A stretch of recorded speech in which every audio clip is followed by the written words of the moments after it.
بسم اللہ الرحمن الرحیم۔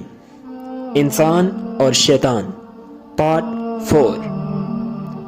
دل سوچتا ہے یا دماغ؟ جدید سائنس کی روح سے دل کا کام سوچنا نہیں بلکہ خون کی گردش کو کنٹرول کرنا ہے، جبکہ دماغ کا کام سوچنا ہے۔ مگر قرآن و حدیث میں خیالات کا منبع دل ہی کو قرار دیا گیا۔ مثلا قرآن مجید میں ہے، ہم نے جہنم کے لیے بہت سے انسان اور جن پیدا کیے ہیں، ان کے دل تو ہیں مگر ان سے سمجھتے نہیں، اور ان کی آنکھیں تو ہیں مگر اس سے دیکھتے نہیں، اور ان کے کان تو ہیں مگر اس سے سنتے نہیں۔ ایک اور جگہ ہے، کیا یہ لوگ زمین میں چلتے پھرتے نہیں کہ ان کے دل سمجھنے والے اور ان کے کان سننے والے ہوتے۔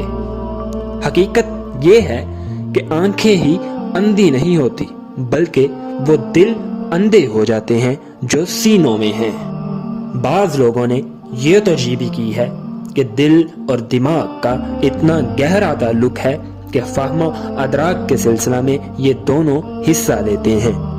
اس لیے یہ سوال ہی سرے سے غلط ہے کہ غور و فکر اور عقل و شعور کا محل دل ہے یا دماغ۔ باقی رہی یہ بات کہ قرآن و حدیث میں غور و فکر کی نسبت پھر دل کی طرف ہی ہر جگہ کیوں کی گئی، تو اس کا جواب بعض اہل علم نے یوں دیا ہے کہ قرآن سائنس کی زبان میں نہیں بلکہ ادب کی زبان میں کلام کرتا ہے۔ یہاں خواہ مخواہ ذہن اس سوال میں نہ الجھ جائے کہ سینے والا دل کب سوچتا ہے۔ ادبی زبان میں احساسات، جذبات، خیالات بلکہ قریب قریب تمام ہی افعال دماغ، سینے اور دل ہی کی طرف منسوب کیے جاتے ہیں۔ حتیٰ کہ کسی چیز کے یاد ہونے کو بھی یوں کہتے ہیں کہ وہ تو میرے سینے میں محفوظ ہے۔ ایک بات یہ بھی سننے میں آئی ہے کہ غور و فکر کا محل دماغ کو قرار دینے والے سائنسدان آج تک اس چیز کی تعین نہیں کر سکے کہ دماغ کا کون سا حصہ غور و فکر کا فریضہ انجام دیتا ہے۔ خیالات دل اور شیطان کا کردار۔ انسان کے دل میں اچھے اور برے خیالات انسانی فطرت کا لازمی حصہ ہیں۔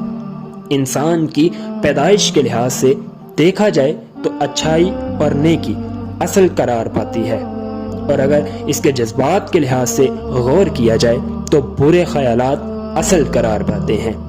یعنی انسان اگر اچھے ماحول میں پیدا ہو کر تربیت پائے تو اس کے اچھے اثرات اس کی زندگی پر مرتب ہوتے ہیں، اور اگر برے ماحول میں پیدا ہو کر تربیت پائے تو برے خیالات اس کی زندگی پر پر اثر انداز ہوتے ہیں۔ اسی بات کی ایک حدیث میں اس طرح بیان کیا گیا ہے کہ ہر نومولود فطرت پر پیدا ہوتا ہے، پھر اس کے والدین اگر یہودی ہوں تو اسے یہودی بنا دیتے ہیں، عیسائی ہوں تو اسے عیسائی بنا دیتے ہیں، اور مجوسی ہوں تو مجوسی بنا لیتے ہیں، جبکہ عقل و شعور اور بلوغت کی عمر کو پہنچنے کے بعد جب انسان کی خواہشات نفس اور جذبات بیدار ہوتے ہیں تو پھر یہ جذبات و خواہشات انسان کو برائی و سرکشی اور منمانی پر ابارتے ہیں۔ اگر خوف خدا یا خوف سزا وغیرہ مانے ہو تو انسانی جذبات کو کنٹرول کر لیتا ہے، ورنہ ان کا اسیر بن جاتا ہے۔ انسان کے انہی جذبات و خیالات اور خواہشات نفس سے اس کا دشمن شیطان فائدہ اٹھاتا ہے اور انسان کو برائی پر بہت جلد آمادہ کر لیتا ہے۔ بلکہ اگر کہیں ظاہری طور پر کسی برائی کا موقع موجود ہو تو شیطان پوری شدت سے برے وسوسے انسان کے دل میں پیدا کرتا ہے۔ مثلاً جس شخص کو شراب اور نشہ کی لت پڑ جائے، اس کے لیے اس کے بغیر زندہ رہنا مشکل بن جاتا ہے۔ جسے عشق و محبت کا روگ لگ جائے، اس کے لیے اس کے بغیر وقت گزارنا ناممکن ہے، اور جسے ظلم و جبر اور فتنہ و فساد برپا کرنے کا جنون ہو جائے، اسے اس وقت تک اطمینان نہیں ملتا جب تک کہ وہ اس کا عملی اظہار نہ کر لے۔ یہ اگرچہ انسان کی کمزوریاں ہیں اور انہیں پیدا بھی اسی لیے کیا گیا ہے کہ شیطان کو گمراہی پھیلانے اور اپنا مشن پورا کرنے کا پورا موقع ملے، مگر اس کے باوجود شیطان انسان پر زبردستی نہیں کر سکتا۔ کیا فرشتے اور شیاطین دل کے خیالات جانتے ہیں؟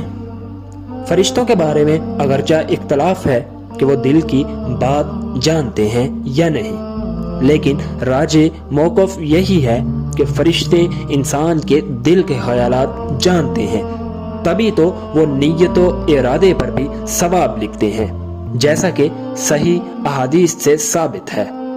اسی طرح یہ سوال کہ شیطان بھی انسان کے خیالات سے آگاہ ہو سکتا ہے یا نہیں، تو اس کے بارے میں یہی معلوم ہوتا ہے کہ شیاطین کو ان خیالات سے آگاہی حاصل کرنے کی قوت نہیں دی گئی۔